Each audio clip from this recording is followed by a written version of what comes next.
For any of you who follow me on Twitter and Blue Sky, in recent months, I've been posting some of my art as animated GIFs, especially if they're YouTube thumbnails. This is mainly because I wanted to give the Grok slop engine the middle finger. Now I know that Twitter recently implemented an option to not allow anyone to edit your future images via Grok. As much of a relief that is, I still can't let go of the paranoia that Muskrat is going to pull the rug and go, "Just kidding, all your images belong to Grok and you can't do shit!" Supposedly, Glaze and Nightshade don't work, but I'm a bit doubtful of that claim. I still use those tools since I still post on Instagram, and Meta has its own slot machine. Also, I kinda take pride in making these GIFs. I wasn't sure if anyone would be interested in learning how to make these GIFs, since there's already tutorials on making animated GIFs. But I figured some of you are curious. Plus, I gotta dust off that art education degree I slaved over years ago. If you want to learn how to make simple GIFs for your own creative purposes, or to continually dunk on the Grok, or you just wanna flex, then I'll show you some of the simple ways I get around to turning my art into animated GIFs in Clip Studio Paint, the default program I've used for so long. Now, unless you have a dedicated workspace for just animation in Clip Studio, you'll have to pull up the timeline window. You can do this by going to the top and find a window, and click on Timeline. You can also create and register a separate workspace dedicated for animation so you're not always opening up the timeline window. There's plenty of tutorials on that available. Now, if you originally didn't intend the image to be animated and find almost nothing but a blank slate on your timeline, then you just have to create one. Click on New Timeline, then this window pops up. Don't worry about the timeline name. I keep the frame rate low since we're not doing complex animations, 6 or 8 is good. Here I'm going with 8, which means 8 images will make up 1 second. Playback time determines how long you want the animation to be. If I only need 1 second of looping animation, then I make sure it's the same as my frame rate. You can always add more later on. Division line isn't a concern for what we need, but for those curious, the frames will be divided with visible markers, and this is handy for those of you who animate on 2s or 3s. For now you can keep it at 2, but leaving it at 1 is fine. For this project, we can leave it alone. Click OK, and there's your timeline. All layers in your project will run the full playback time and you're ready to work. Now, you can just export it as an animated GIF with no animation added. You'll have to turn on dithering and maybe transparency. Be sure to adjust the size for web viewing, especially if your artwork is huge regarding canvas size. Go with the minimum size requirement for the platform you're posting. You may have to play around and tweak the size settings as you go. You'll need dithering to make it look more natural, otherwise the colors will be reduced to 256 colors by default for GIFs back then. Dithering will make the GIF file size bigger, but it will look more natural. Depending on the artwork, transparency will need to be checkmarked as well. Again, test and compare and see what works best for each piece of art you are about to upload. But what if you want to add some form of moving element, like a watermark or signature? You can have it blink in and out in 2 ways. One is to simply shorten the amount of frames the watermark layer is visible. The other is to use keyframes and have it blink in and out. You have to enable keyframes on this layer. There are 3 options to creating keyframes. Hold interpolation will let you keep that keyframe static. Every time you create a keyframe, the opacity remains 100% visible, so you need to make sure to make changes to the opacity. Funnily enough, if you only change opacity and not position, size, or rotation, you won't see the keyframe. But see this little marker at the bottom? If you expand the selected layer on the timeline, it will reveal the actual keyframes. You can keep opacity at 0 so the watermark won't show, and then change it in the middle of the timeline at 40 or 60%, or whichever. Heck, if you want to compile multiple images as one singular GIF, that's also a thing, using the same methods but with a bigger canvas size. Keep in mind this will make the GIF file size bigger, so does extending the playback time of the animation. If you don't like the sudden change with static keyframes, you can use linear keyframes to make the opacity change for your water more smooth and natural. Now what if you want to make something a little bit more fancy like this vintage film grain filter? I'll demonstrate how I achieved this effect. A quick note, if you do intend to export your art as an animated GIF towards completion, then you can set that up early when you create your canvas. When setting up your canvas, near the bottom, check the box that says Create Animated Illustration. Then you decide how many cells you need and the frame rate. For now, I'm going to set the frame rate to 6 FPS, or frames per second. And since I only need 1 second of animation, we'll put in 6 cells. If you needed 2 seconds worth, then you would double that. You can also see how much playback time will be put in your timeline here. Then press OK and your canvas is set up. Now by default, it will create an animation folder with the full amount of cells with the exact layers acting as individual frames assigned on the timeline.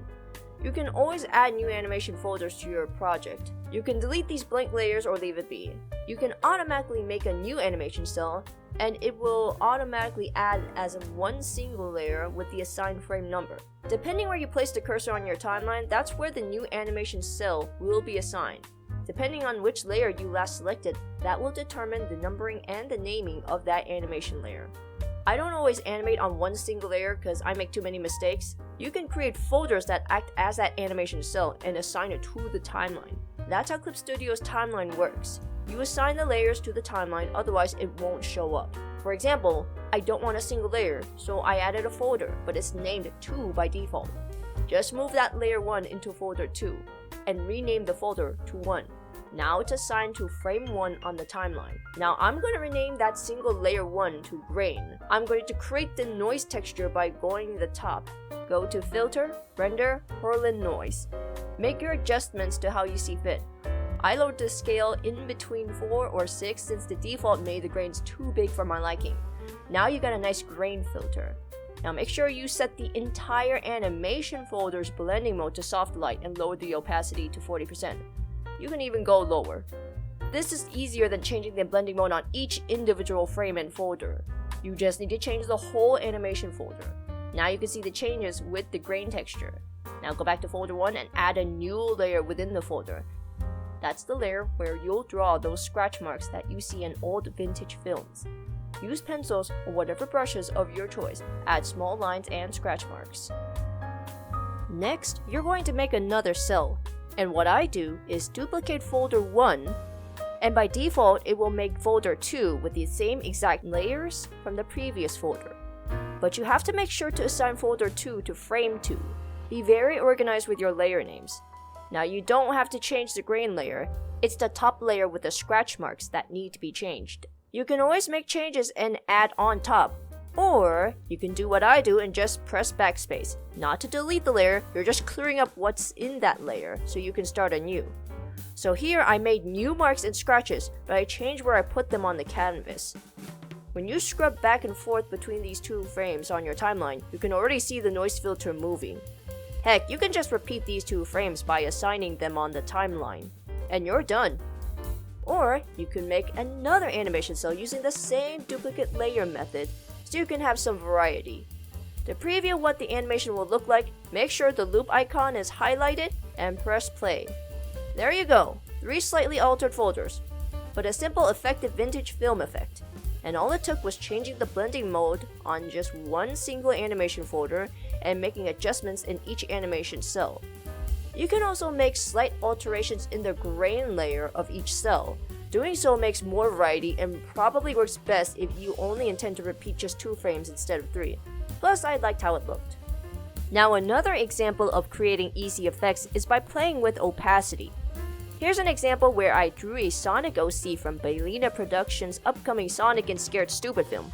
Please check out this guy's stuff. He's a phenomenal voice actor and animator. Links to his channel and how to support him will be in the description below. The only thing animated was the glow on her eyes and her ring, and I'm going to replicate that. By adding a new layer, raster or vector, it doesn't matter. And again, name your layers. Pick your color. I went with the default soft airbrush and painted the areas I wanted. Set the layer's blending mode to add glow, and then enable keyframes for that glowy layer. Hold interpolation won't serve our purpose. For actual animation, you can choose either linear or smooth interpolation. Linear will allow changes to move in a constant speed. Smooth will add some ease in and ease out between 2 keyframes. So at the beginning, the opacity is set to 0.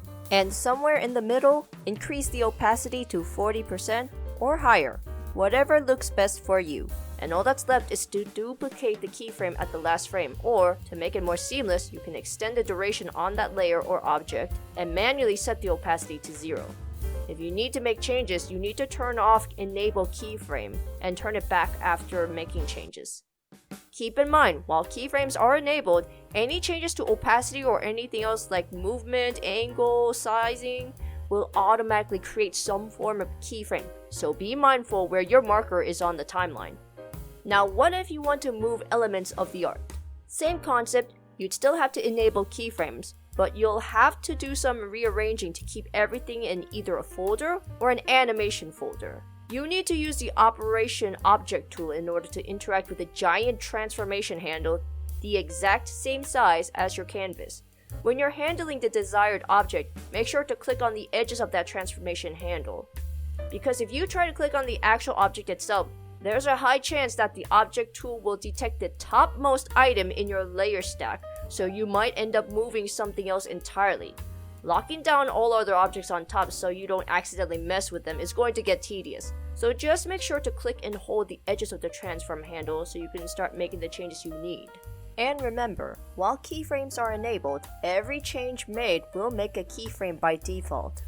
Now you know the very basic tricks on how I make my thumbnails slightly animated without needing veteran animation skills. Enjoy the fact that you have learned a skill to create GIFs, and continue to dunk on Muskrat's oh so precious grok machine.